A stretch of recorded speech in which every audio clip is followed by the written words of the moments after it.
Coming to you from the Carol Blanton Ferris Law Firm Studios, it's the A1 Minute, brought to you by Smith Strong PLC. Hey, it's Kelly with your A1 Minute. Let's get into it. On day 100 of their 2,300-mile walk for peace, a group of venerable Buddhist monks crossed into Richmond on foot, drawing thousands into the streets.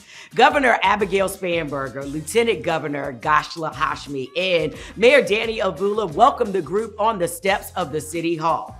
In an address to the crowd, Venerable Buku Pana Kara urged everyone to slow down, focus, and practice mindfulness, reminding the crowd that peace begins within and that simple daily acts like paying attention to one's breath and heartbeat can help train the mind and cultivate compassion. The monks are expected to reach Washington, D.C. by February 10th.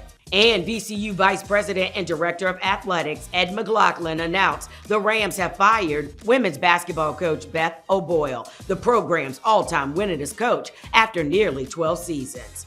VCU assistant coach Kirk Crawford, who led the program for a large stretch of last season while O'Boyle was on maternity leave, will serve as the interim coach for the remainder of the 25-26 season. O'Boyle went 191 to 168 over nearly 12 seasons in charge of the Rams. And lastly, because of the weather, the 5th annual RVA Sports Awards presented by Colonial Downs and Rosie's Gaming Emporium has been rescheduled.